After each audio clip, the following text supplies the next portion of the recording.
Welcome back, Panther fans. I'm David Brown here with Ryan Graham. Hey, y'all. Amit Thacker, say hi. Hey, guys. And we are Ben Moore.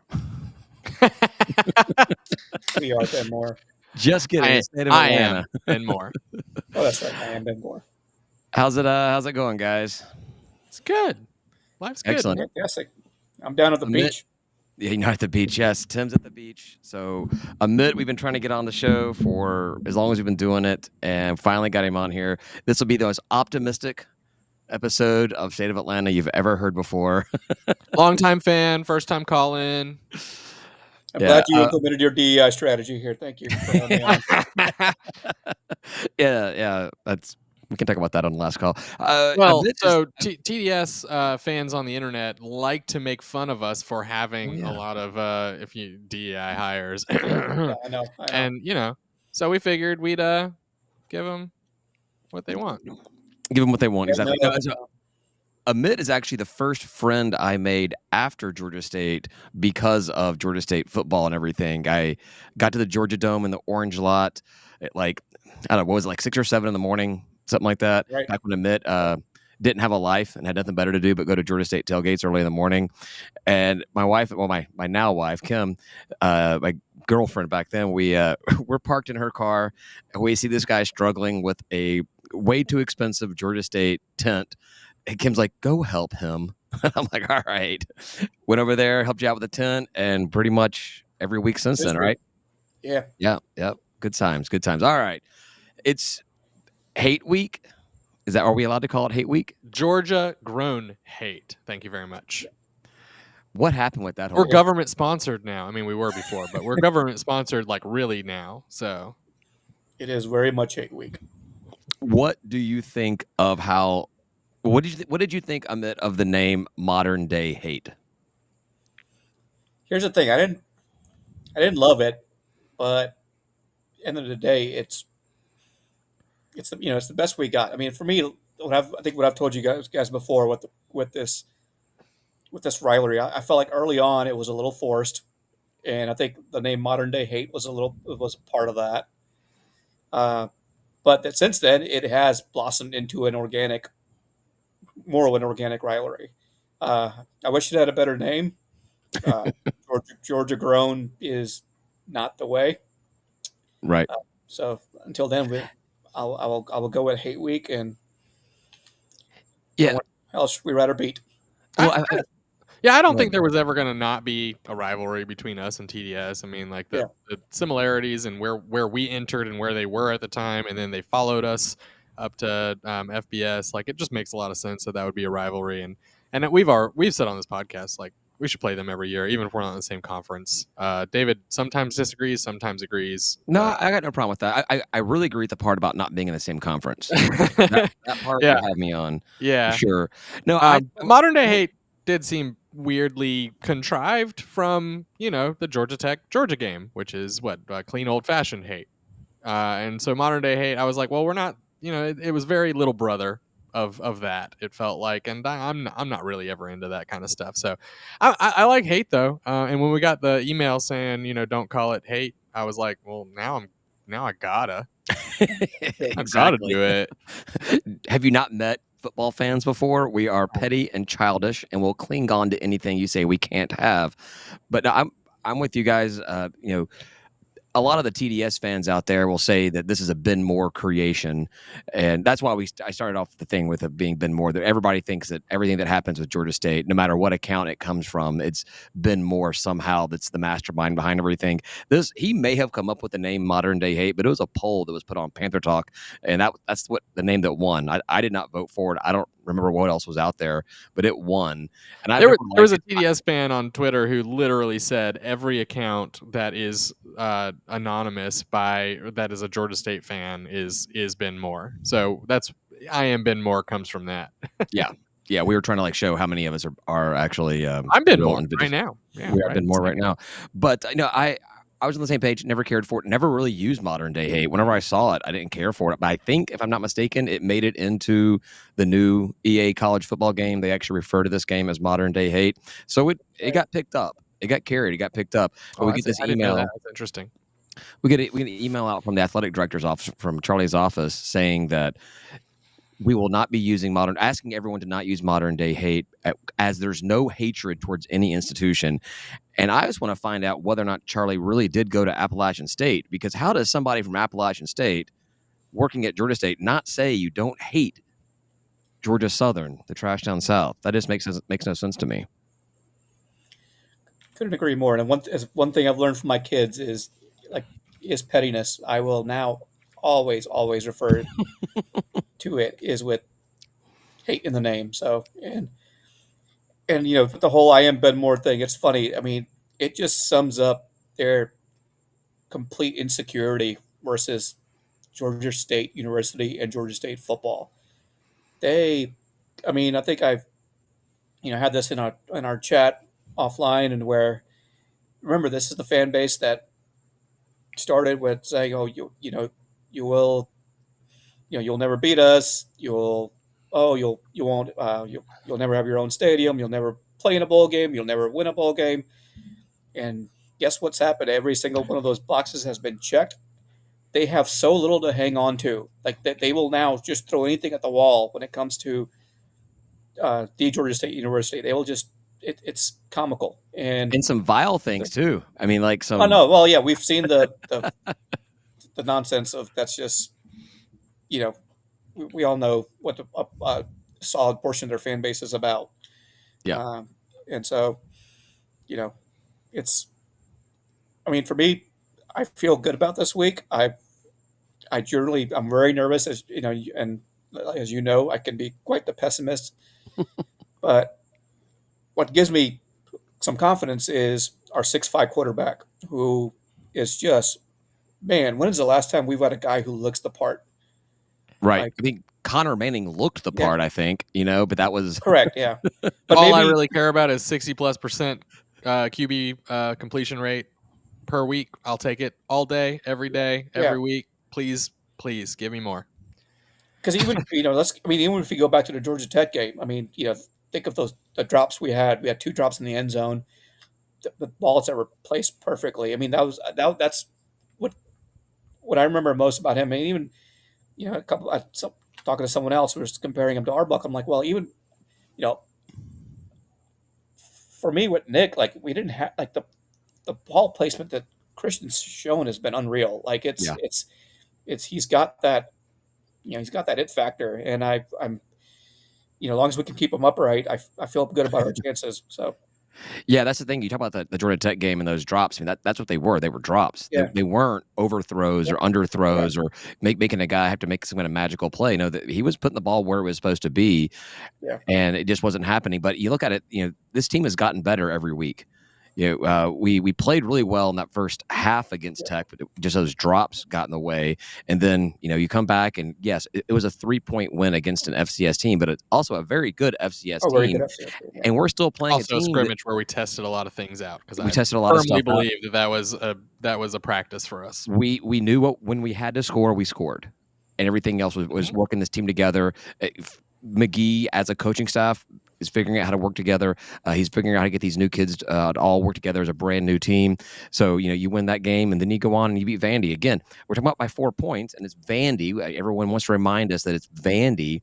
It's still it's a P4 team with P4 resources and P4 talent out there, and probably a bunch of smart nerds too that know everything Well, about the game there is to know. And we But we've shut got what did down their strength, which was their and what did quarterback. Randy come back and do this past weekend? They should have beat number 7 Missouri on the road, yeah. uh, which was which gave me a lot of you know confidence, even more confidence in our win. Going back to Randy and even Chattanooga, like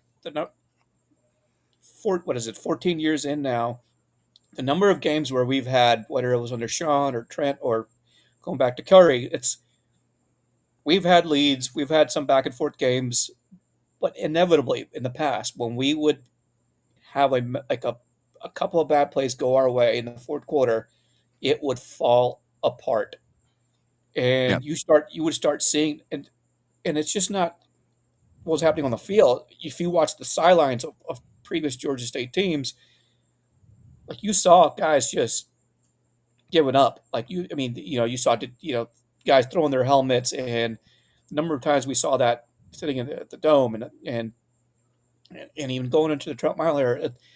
And so, but I remember looking down at the sideline when that game was going back and forth with Chattanooga. There was no one was, there was no helmets being flung. There was no panic. Like they kept playing, Mm-hmm. and they kept coming back. And the same thing in Vandy. Like there was just, it's almost like they know they belong, and Mm-hmm. it's so refreshing to see. If anything, Dell does not even have all of his guys in yet, right? We know that, and but to see the culture change is just wild. And considering what we've been used to, even when we've had the bowl teams and the bowl winning teams, if you look at the losses in those years, some of them were just inexcusable, unexplainable losses. Like we would go to, I think, Western Michigan or someone in one of those bowl run years and lose by 40 points, and I don't see Yeah, that 2 weeks. happening. That was 2 weeks Yeah, after beating Tennessee. Yeah. correct. And I don't see that happening under Dell. Knock on wood here, but you know, that's one thing that I've noticed with this team is just they it's almost like their coach has two national championships.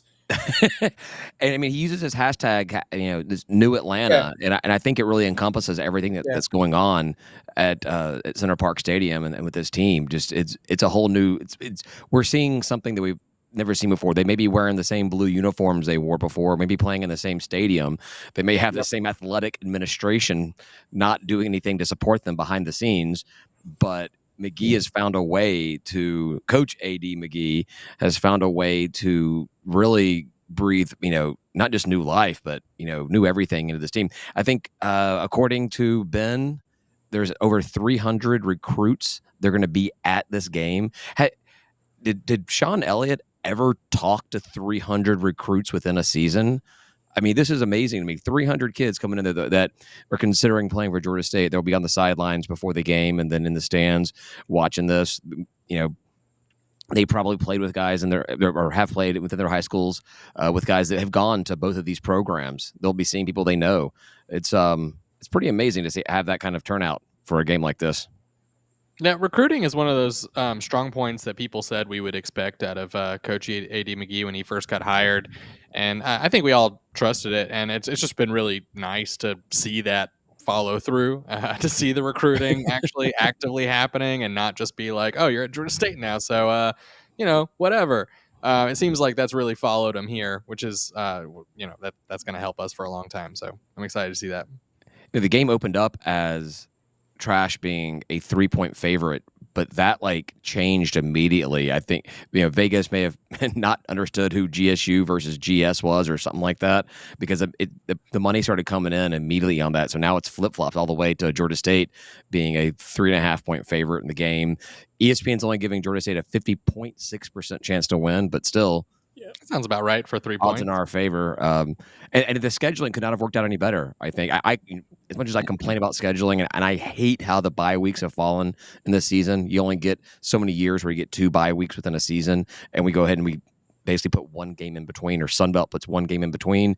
But coming off that Vanderbilt win, being able to let the guys sit, relax, not let it get to them, and have another week to prepare for this game. Whereas Trash went and got just their asses handed to them by Lane Kiffin's offense at Ole Miss, which the three of us, with some other friends went out there and just to go watch that game at a bar and cheer on Ole Miss like we were some dumb Mississippi fans. That was fun. That was fun, by the way. I really enjoyed that. Had a that good was time. awesome. I'm just rambling at this point. You mentioned Christian Vair, and I was just looking at a couple of really short stats, but him and whatever the hell they named their quarterback, French. Their stats are relatively similar. Ryan, you mentioned the Yeah, 63% completion Mhm. rate. It's the same. Both have 6 touchdowns. Both have 1 interception. French has 160 more yards, but he's had an extra game to do it in. Oh yeah. And correct. Christian's put this together in 3 games. So both look like decent quarterbacks, at least on paper right there. But and I haven't watched any of their games besides the Ole Miss game. I definitely give the edge to Vayer for being that intellectual quarterback like you were talking about him. Well, he did go to Georgia State, so. I went to how many schools did he go to? He went to Yeah, and so Penn it was like State, Pitt, Pitt. he and came here from Pitt, but He wasn't he committed. somewhere else He before committed that? originally to Penn State, right? there was Mm. I think it was like Penn State, then Pitt, then us. Correct. Okay. So he was like he realized he went from coast to coast in Pennsylvania and realized that that's a horrible state to live in, and he should be living in the A. I agree. I will say, I went to the Georgia State Penn State game, and it's real pretty up there.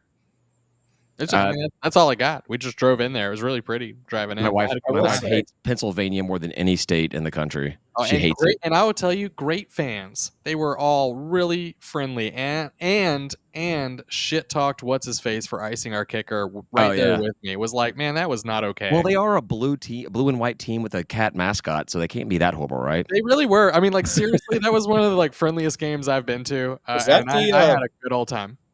Ryan, was that when they had Saquon? Yes, I do believe Saquon was there. Saquon, I can't catch a 6-yard pass. Barkley, is that's what we're talking about? He could back then. That's You our know, dog right there. Saquon I don't know about has, these bullets thrown by QBs in the NFL, but he handled it back then. Saquon has never won a game in Lincoln Financial as a Giant or as an Eagle. Oh boy, I don't know. Did they play last week? I don't even know if they played last week. I don't know. He's not on my fantasy team, so I actually don't give a shit. I think he is on mine. I didn't even log in. I have no idea how my fantasy teams did this season. I took the bye week as meaning I didn't have to do anything football besides root against Trash Down South very seriously. Also, I mean, just looking at the running backs are similar things. Brock looks like the better quarterback on paper. Hurst looks like a better wide receiver than whatever the hell their top guy is on paper. Also, but, they chose Georgia State, so just immediately. Obviously. I don't know. I think you're trying to turn this into here's- like a weird stats-based podcast. I don't know. Here's what I spent like 3 minutes putting everything together, so I kind of grasped at what I could. we look but good no, in their TDS, well, and we're gonna beat The their ass. point is, You know what I want. FTDS. Screw them. They're coming into us. They're gonna be loud and obnoxious and annoying, and that'll just be at the tailgate. But they'll be relegated way far out there in the whatever that lot is behind Publix, and we'll be tailgating on the bricks with. Ryan, you and I are doing some wings. I think there's going to be some, depending on which side of the political spectrum you fall in, there will either be white trash food or trailer trash food. What if one of those offends you? We're going to have the other one. So, and we're going to be rocking some sweet new State of Atlanta merch out there. We sold a bunch of shirts for the game. Amit got a huge block of tickets behind the bench there for us to do our own little supporter section. Yeah, change the whole atmosphere of the entire game. It's gonna be amazing. Yeah. People are going to be like right, leaving the club to come down and hang out with us down there. Well, guess what? I bought 10 more today, and they got snapped up pretty quickly. So nice. Nice. But I think go it's real funny. quickly on the game. Go. Yeah, go. Well, sorry, I was going to real quickly on the game. I mean, here's the thing: rivalry game, which are just bananas in terms of what can happen. Here's what my hope is we get Isaiah Guy back. I think he's expected to possibly play, and Abraham as well. I think for me, if you were to list out some keys to the game, it's going to be, first of all, don't get baited. The emotions are going to be sky high, and so keep it clean. But also, I'm curious to see who else steps up offensively. Hurst has been the guy who's come through clutch several times now, but we haven't really seen a breakout game from Cradle and Talik Williams, who we were all excited that he came back. We haven't really seen that game that we know he's capable of. So what I'm hoping is let's find a way to get the ball in his hands early on. Get an end around to him, or get the ball in the hands of your most talented players on the field, and let's go. Well, like Hurst is going to be getting a lot of attention early on in the game because of what he's put on the field so far. Exactly, which opens up a great chance for Cradle and Williams to just make some big plays. And then, as we saw against Ole Miss, they really could do whatever they wanted to French out there in the secondary, he couldn't get any action going on over there. So they suck. They keep saying French. Is he not from? I don't know. It said French on ESPN. I don't care Oh, that it's much. French. If I got their names wrong on purpose or on accident, I don't care because I have zero respect for that entire program. I just remember seeing Parents don't Fromm care. and them talking about a Fromm and me being like, Fromm was a Georgia player. I wonder if they're related, but I didn't wonder too hard because I didn't go any further. So I don't know. that's fine. Amit, do you know? Yeah, I don't care. I think it's They French. I suck. thought I remember I seeing hate them. French. That's fine. We're gonna beat them, so it's all good. Yeah. Yeah, Looks like the weather will. the French are pretty. Yeah, the weather's going to hold The off. French are pretty used to being beat, so it should be fine there. Yeah, Well, they'll give up weather before. could be. Weather may be a concern, but it looks like everything's going to pass It's mostly going to be okay before Saturday. the game. Everything looks like it's going to clear up, and I think the hurricane might suck a lot of the bad weather right along with it up into whatever the north is. But man, Georgia is really just about to get hit like as dead on as you can by a storm from the Gulf. I mean, it is like the entirety of Georgia. So like stay safe, everybody, tomorrow and Thursday and Friday. But it's like, man, pack your galoshes. And then I think Saturday is going to be nice. So that's what it looks like on the weather so far. It'll just be humid. I think that's what the weathers has done for us. Like they want it to rain the day before a tailgate, and then the sun to come out, and it just be like that steamy, hot nastiness. But yeah, just whatever. Georgia. That's just Georgia weather. I'll be drinking some Golden Panthers, so I'll be fine. So what are you drinking tonight, Ryan? All right. Well, I got Peeber, so I'm in my Peebers. I have shocking. I am the fancy one tonight. I have a Saison Dupont. It's a Belgian Saison. Is that Look at that, man? What is that? No, this is a Belgian Saison ale. Oh, that's a fancy glass. It looks like bring in some class. Bring in some class. State of Atlanta. Oh crap! Nice. I just realized a bunch of my screen captures I got in my notes here did not load, so that's fantastic. I have no idea what it was. Just the Sunbelt games. Screw those guys. Although it was kind of funny. I guess it wasn't that funny. JMU put up 50 points or something, or 70 points, 70 points on UNC 70. And a 120-point game. That's crazy. It's nuts. I mean, not looking forward to that game now. I don't remember if I had that as a loss or a win. I'm sure I had it as a win because I only had one loss. I think I had it as a loss, but sure. It looks like Appy might end up being the win this year, though. Oh yeah. That's one thing that was funny. South Alabama just like had their way with Appy. Man, just came in there into Boone and just walked away, leaving $200 on the nightstand and said, "See you later." Even Appy fans were like, "Oh my god, that was yikes." So. And there's no Sean Hill this year, so we know he won't be like thrilled that he lost the game after the fact. So he won't throw it at the last minute at least. Yeah, exactly. Yeah. The AD still might, but he can't. He didn't have that power. That's the thing that's annoying about that game. Whenever we have App State here, and you go up into the club areas, or you're near the Charlie Suite or the President Suite. Yeah. It's I said near as if I wasn't actually in there, and it's just nothing but black and gold stuff. All of his buddies are in there, in these either the President Suite or his suite or the Pack Suite or something like that. Just whatever. But we'll talk about App State later on. We're here to talk about Trash Town South. So, here's the thing. This is the thing that Ben's been annoying me with and messaging me about all week long is ticket prices for this game or ticket prices for Georgia State games in general. Like that barrier to entry that plagues Georgia State as far as getting people into the stands.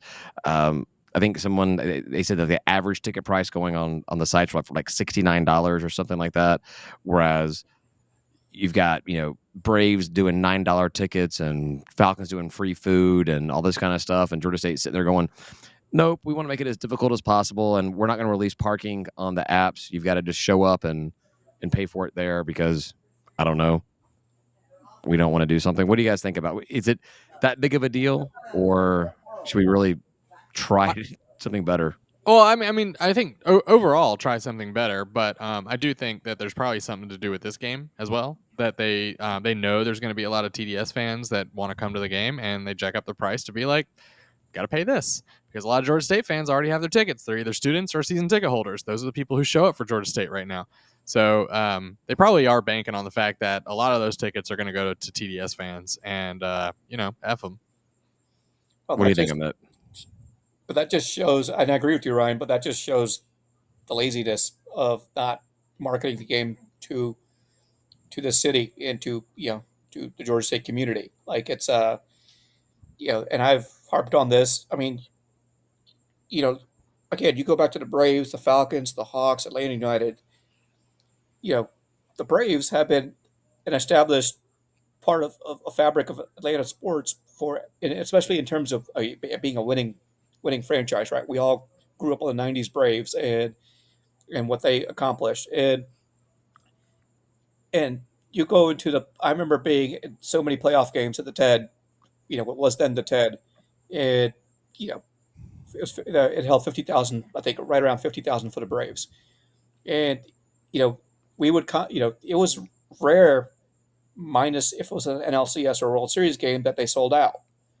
And you're talking about one of the most successful franchises in Major League Baseball in that era. Yep. Uh, and this is but such an Atlanta thing. I mean, Atlanta is still, I think, in many ways, and it's not infancy, but it's not a fully mature sports town, right? I mean, it needs another generation of kids who, like our kids, who are going to grow up to be Georgia State fans and Falcons fans and Hawks fans, for it to get there. And so professional teams that, Oh, I think we're losing Amit.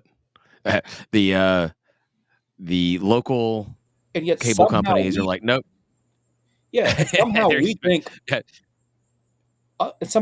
as a 14-year-old program who was playing one AA ball for the first 4 or 5 years, we don't need to do this. Like it's the arrogance and the laziness is stupefying to me on a daily basis. Uh, it's as you guys know, as I can harp on this, you know, all night long, but it doesn't. And Atlanta has always proven you make something an event, the town shows up. Like and how often have we tried that? Like like it's even I'm a big Hawks fan. I think you guys might know that, and their most successful run as a franchise was in the days of Al Horford and Kyle Korver, and Mhm. under Mike Budenholzer was the coach. And they had a stretch where they won 19, 20 games, but they made a point to every game was an event. They had giveaways, and they had tickets were still, even when they were top of the Eastern Conference that year. They made it easy to get into the door, and Right. and they and they made a point to appeal to the entire town. They every walk of life, and we it's and I'm one of the reasons I bought Hawk season tickets for the upcoming year, because I'd rather put my money there instead of the pack. There's no point in sending the money to the pack right now. Like there just isn't, because why? But you know, Yeah, I, but you can admit it's my fault. You can blame me for that year, that run, for being going so poorly for the Hawks in the playoffs, because I'm not a big NBA fan at all. I mean, I follow along with the Hawks scores just because they're an Atlanta team, but I'm not a fan. I would never consider myself like an NBA fan. But once the Hawks made the playoffs and they were just like killing it, I'm like, maybe I'll tune into this and I'll be a bandwagon fan and watch them. And as soon as I did, the team just so it just goes by to show I that think I support a they team, got they do swept by hard things. LeBron that year in the playoffs that year. Yeah, exactly. That's what it was. I think that's what it was. Yeah. Cleveland. No, you're absolutely right. There's it's a program that's not found its footing. They talk about all the alumni, the 120, 150,000 alum that live within the Atlanta metro area, which also we do claim a very, very large metro area compared to what a lot of other cities do. But Correct. how many fans or alums we have here? But most of those were like, I'm just going to a night school to get college, get a degree. I already have a job type Bingo. thing, or even if they did, traditional day classes. It was like, this is the school that keeps me in Atlanta versus, having to go up to Athens or traveling out of state, paying out of state tuition. Hope Scholarship put a lot of them through there. And there was a basketball team that was garbage, and there was no football, and no intentions of starting football at that time. So we have a lot of alums. We don't have any alums that ever got connected to the university in the way that established schools get kids to go there. I mean, hell, one of my best friends from high school applied to Tech, got turned down, and so he had to go to Georgia, and now he's the biggest Georgia fan ever because when he went to school there, that was, part of being there was being a Georgia fan. But he grew up rooting for the Yellow Jackets. So, Well, and like as a Georgia fan second, and growing up in Athens, we spent a lot of time making fun of Georgia Tech because what they would do is not sell single game tickets to the Georgia game home games, and they would Mhm. force basically Georgia fans to buy season tickets to Georgia Tech so that they could go to the Georgia game only. Which is, Yeah. I mean, it's pretty like it's pretty silly, and it's like this admission that like you can't sell your season tickets, that you have to like sort of leverage a rivalry to get them to buy them or something. It's sort of like a weak position to be in. And it seems like maybe upping the price for this might be part of that too. And I sort of agree. Like we Is just it need to even make a upping the big old event. price? Is it But even up in the price, or I mean, like, but even the Chattanooga game, that should have been a $10 ticket or a $5 ticket to get in there. Like all the games I don't know. should be. Anyone listening to this, come to the tailgate and get tickets from us because there's always tickets floating There's around. always tickets flying There's always around, floating tickets. around. Like, don't worry about it. Just come over. Don't buy them beforehand. Just come to the tailgate. Ask for a ticket. I'm sure we can find you something. But and look, this, me, what you alluded to earlier, David, buying the big block of tickets. It's and Ryan's giving me a little bit of a hard time about it. In some ways it's deserved, but for me, it's like looking for because I have some uh, old colleagues from my first job out of college who are Georgia State. Aren't you still in your first job out of college? No, no, second. You Oh just my been there Well, I've been 10 there or forever. something. I have been there forever. You But accountants, man. hey, man, it's I'm here at the he's beach. Life's he, good. he's never met a number he couldn't count. This guy here, They just pay them right off the bat. IT, we got to jump around a little bit before we get paid. Yeah, like, accountants are kind of like, we're going to go ahead and allocate all the money to paying the finance department real quick, and then we'll figure out how much money we We have for can't pay everybody you else. IT people. We got to pay the But guess accountants. guess what this CPA would do when it comes to growing this program that spent some freaking money. And you know who actually did a pretty decent job on the marketing side was a athletic director by the name of Cheryl Levick. She, Ooh. believe it or not, understood the development side of it. And uh, you know, and you think of our best development officers, who they were hired under. They were hired by Cheryl, and Bar's not But didn't high. she just spend money on throwing parties in Atlantic Station where she lived? Wasn't I, that was the big some thing? of Like the we some always of had these events. stories I've heard, I've never. They're probably true. I have no idea. What you're But saying though is that what I she was saw, throwing fundraising parties because I have not heard of one of those from anyone else. I don't care right? if it's at Well, her she house. look. I remember the first year I bought. I had courtside tickets to the sports arena, like myself and another one of our Panther Talk friends, and they made a point and came and talked to you, and they gave me like actually one of my favorite fleeces that I have is with the GSU word mark or the letter logo. You know, it's not part of it wasn't part of the donation or wasn't part of anything. It was just, hey, here you go. Thank you for supporting us. It was little stuff like that that went a long, long way. And you know, and but it's for what I was talking about. Sorry to go back to doing with the lower level, just trying to get people to come down there.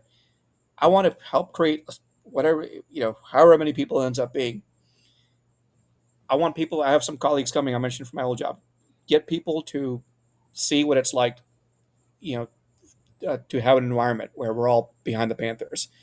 And I don't think a lot of people have seen that. And so that's, my small way of trying to do something, you know, by That's halftime, you guys might tell me, well, this was not. I'm going back to my well, club. that's I'm like, I talked okay, about that's fine.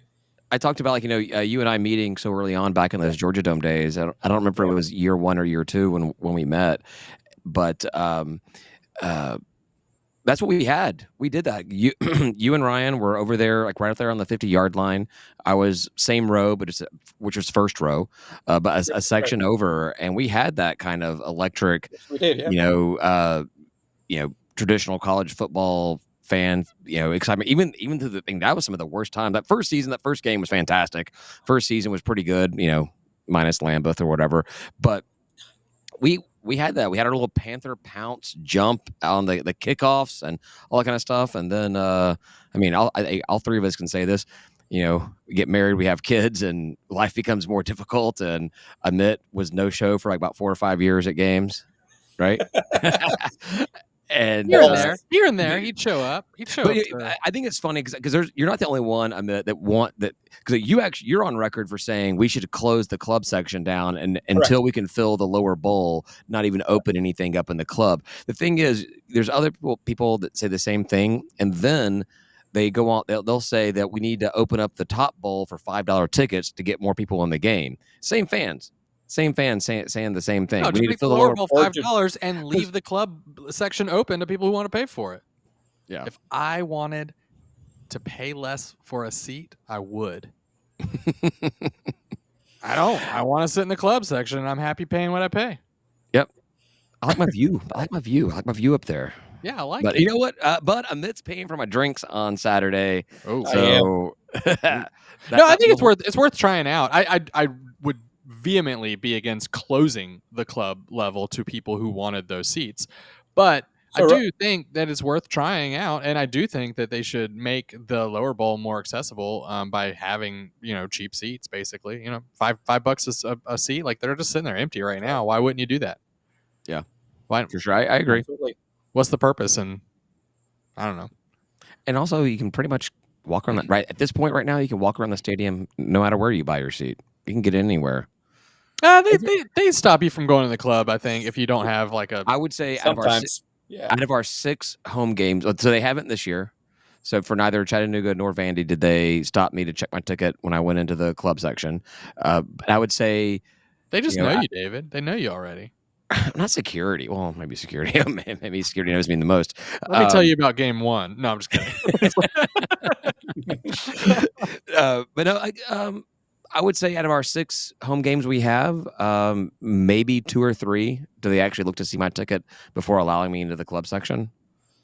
They had for previous years. I will tell you that I have been pretty drunk heading into the stadium both times this year. So I don't know. I have no There's proof idea. that there is alcohol in PBR because People are there yeah. at the door. I don't remember them checking my ticket though, so I have no idea. They're supposed to. I would Well, bank on them doing it before I try to sneak up there. is there anything else you want to say about how horrible of a program and fan base that Trash Town South has? Because we've kind of moved on in from that anyways, but I want to make sure we get every bit of trash talk in there that we possibly can. Well, here's the thing. When we were driving into Tybee this morning, as we approached, we're on 16, coming up on the exits to that school. Coincidentally, my wife did not know we were going past TDS, and she said, "What is that smell?" And like she teed it up for me, and I'm like, "You know what that smell is?" It's the Beautiful co-eds. Eagle Creek. It's the co-eds. And then I'm like, "Yeah." It's like roll up the windows. Don't want to catch a CD here. So That's what they say. Statesboro, Georgia, where the girls are easy and the farm animals are nervous. So, Amit, did you say you're a Tybee now? yes, so Oh, you're saying nice. you're at the beach and you actually came onto the podcast? I'm yeah. I'm jealous though. I love Savannah and Tybee. Awesome. It's like I just Well, here's the thing: we might have to cut our trip short with this storm. So oh, we're you're too late for that. It's gonna hit tomorrow, right? So no, you're I think done it to. hits Thursday, like right? Thursday morning is when the rain starts picking up. So We got we haven't thunderstorms tomorrow, y'all. not here. Oh, well, good. Enjoy your time. I love going to Tybee in the wintertime because there's nobody there. And all the businesses are still open. So like all the restaurants are still open, and like that spot, the Breakfast Club, some of the best omelets I've ever had in my life, and they're open. And usually like in the summertime, they're like lying out the door around the corner. Wintertime, you just walk right in, get a seat. Delicious, So wonderful. does the Breakfast Club have like some kind of like a brisket omelet that's called Bull by the Horns or something? Because I feel They like might. They have like a rotating set of omelets is like their big thing. well, Is I mean, omelets. like you got to lean into the movie. You know, you got Yeah, to. sure. They have a bunch of different ones. Yeah. My favorite. I mean, when I'm there, I'm doing like andouille and shrimp and stuff like that. So Yeah, because Cajun cuisine is better in Georgia than it is in Louisiana, right, it's Ryan? low country cuisine, and Savannah is just as low country as anywhere else that's called low country. So The first time I ever went to Savannah, Kim and I went to a ghost pub crawl, and the dude that did it was born and raised in Boston, but then ended up in Louisiana, like in the military, by that for like 20 or 30 years. He had the weirdest Bayou Boston combo accent ever. And of course I hated everything about the Louisiana part of it, but I was just enamored by his accent because it was weird. so just weird. But yeah. All right. Do you guys you probably like we don't give a crap about the other Sunbelt teams, right? Could not care less. Yeah. Yeah. I I was looking to usually see zone out of this part if you're going to read them off. I was just looking to see if there's any. The only game that I thought was going to be interesting this week was going to be Liberty at Appalachian State, because Liberty is this like favored team to go to the playoffs as the G5 representative, and I was like, no, App State's totally going to annihilate them. And after what we saw out of App State last week, I just don't know if you can count on that anymore. And that was the one team on Liberty's schedule, so I would watch that game if I could, but it's on the same time as ours, so I won't, obviously. Yeah. Unless I sneak into a suite and it's on one of the TVs. But I'll be hanging out with Amit because he's paying for my drinks, so not a problem Yeah, there. you're not going to be up by the suites. Yeah, nope, won't be there at I'll all. let you know. What you guys have a score prediction? Oh, for our game, Mm-hmm. pain for Southern fans, pain for TDS. That's all I got for It's you. just a win. All I want's a win. 41-7, right, Ryan? Yeah, 41-7 is the one is the ideal score, but I just want to win. I don't care if it's by a I'm gonna point or 100. I'm gonna go with 34-21 Panthers. 34-21. I think that's pretty in line with the over under is on the game, right? The point spread is I don't know, to be honest. I haven't looked at it. yeah. I think I do think we're gonna win, and I think that whatever models they're using to decide whether or not we're like good or bad is I don't know how they're flawed, but they're flawed somehow deeply. Because I'm like, how can we have that kind of game against a P4 program with a winning record, and then come back to this and be like, well, it just doesn't even make sense to me. I think what you're saying goes to exactly to the point of what happened with Vegas is they gave Southern the 3-point edge, and immediately like within a couple of days that flung 7 points to the other side. Yeah, Three and a exactly. half points. Rational people with brains that are putting money on games realize that I'll take that because Georgia State's going to win this game. Well, and that's what a lot of people don't realize about Vegas, where people are like, oh, they opened at this. It's not about what you open, and because the whole point about like the Vegas number is where the money goes, and so it's basically like a democratized process where people are like, I literally will bet this much money that Georgia State is actually going to win, Right. and then the money shifts, and so they're extremely accurate because they're smart people watching these games. Stupid people too, but they're smart people watching these games. Yeah, because there will be Southern fans watching it, so I can tell you there are stupid people watching this game.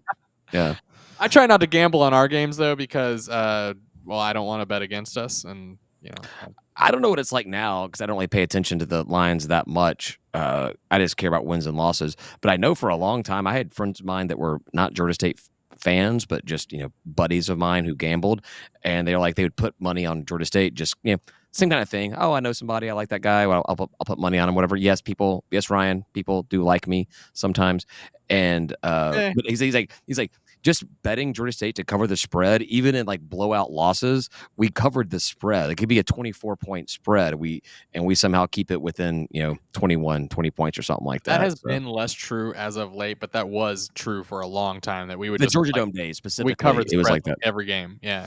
Yeah, yeah. All right, I got one more topic, and then Amit, we'll get you out of. This is kind of our sweet spot, but I can't get out of it this week without talking about it just a little bit because it could have some implications on Georgia State. And Ryan, I'm not talking about the basketball schedule. We're saving a basketball schedule for next week. It's a bye week episode. We'll need some football. We'll need some sports content to talk about, and I'll Might be a save the bye men's. week for me. I might need to go Yeah, to the yeah. beach. Now that I say that, Ryan's, oh yeah, I gotta I'm gonna schedule my colonoscopy for that night, so I won't be able to be there. Can you not take the beach away from me right now? I just said beach and you said colonoscopy. Holy shit, man. It's the same thing, Life got worse. One of my other passions outside of schedules is realignment news, and Oh yeah. I thought it was pretty big news this week that Memphis, Tulane, and USF said they were not going to go to the Pac-12, and on top of that, the American commissioner came out and said that they will be exploring expansion in that conference as well. And they named Georgia State by name, right? They did not name Georgia State by name. Oh, that's weird. But it That's also, weird. I don't know. I feel like now. So I guess Utah and Utah State are going to the Pac, leaving the Mountain West in a position where they need more teams. I'm not saying that Georgia State should go to the Mountain West or anything like that at all, but you're going to see some shifting on this G5 level. Maybe some more FCS call-ups or something like that. But what do you think about the? Maybe you're new to the program. What do you think about Georgia State staying in the Sun Belt versus going to the American in its current fashion with Memphis, Tulane, and South Florida? I am all for getting out.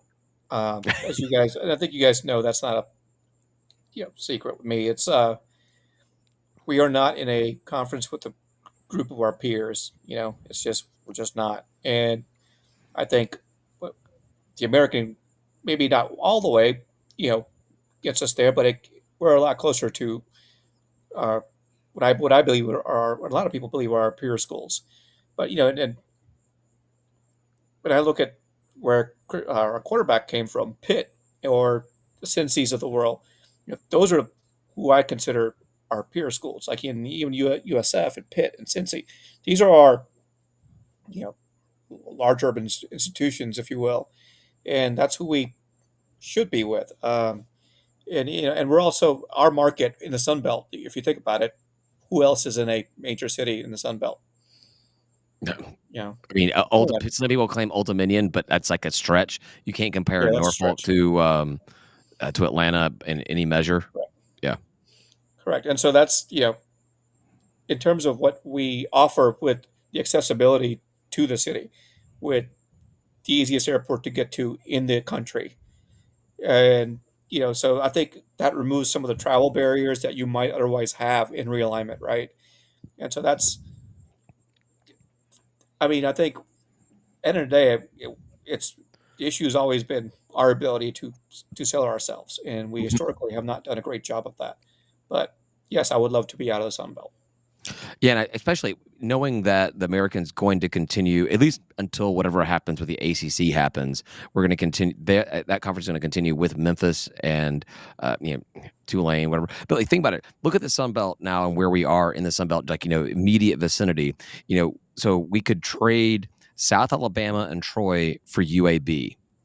We could add Memphis, which is not a great city, but it's an urban environment university within the same footprint, and then we can trade Lafayette and Monroe for Tulane. Like just those teams alone to play on a regular basis is great for me, and I'm not opposed to a South Florida beach trip every other year either to go down to USF. True. That doesn't sound like the worst thing to do especially if we can get a late game if I can get a November game in South Florida versus going to Boone, sign me up for that. That sounds Still want to go fantastic. to Boone, but Well, you should have gone with us 2 years ago. well, I might go this year. So Well, then you go have fun in Boone and come back I with a will. win. I And those will Black do and it. Gold podcast assholes probably won't even let you at their tailgate. All right. I guess that was it. Cool. It's Yeah. good. 50 minutes. We're good. We nailed it. We nailed it. Right. All right. Amit, are you going to stick around for a last call? Or you got to get back to the fam? How much more longer we got? We're going to shut this down, and then we're going to just talk where we can actually use curse words about Georgia Southern. Oh yeah, I'll stay on. All right, that's what I want to hear. All right, thanks everybody for listening. Tim's not here to do this; he does it way better than I do. Thanks everybody for listening. We're gonna go to last call, and we're gonna talk some real trash about the trash down south, and it's gonna be awesome. Specifically, their fan base and the things they post on social media, and how proud of Georgia State we are, despite what they say about us. It's available for free immediately to our Patreon members. Available for free. Delayed on Fridays to our non-Patreon members. Check out Patreon, patreon.com/State of Atlanta. Get access to our private group chat early. Last call. Actually, get live. Well, I didn't do it this week, but you can get the live streams as well. We're doing new software right now. I don't know how to do this stuff yet. And discounts on our merchandise. Our merchandise sold like hotcakes. I put in an order for nearly $1,000 worth of shirts this today to have for the game on Saturday. You'll see a lot of people rocking the State Town Down shirts right there behind the bench. Thanks to Amit for the awesome tickets.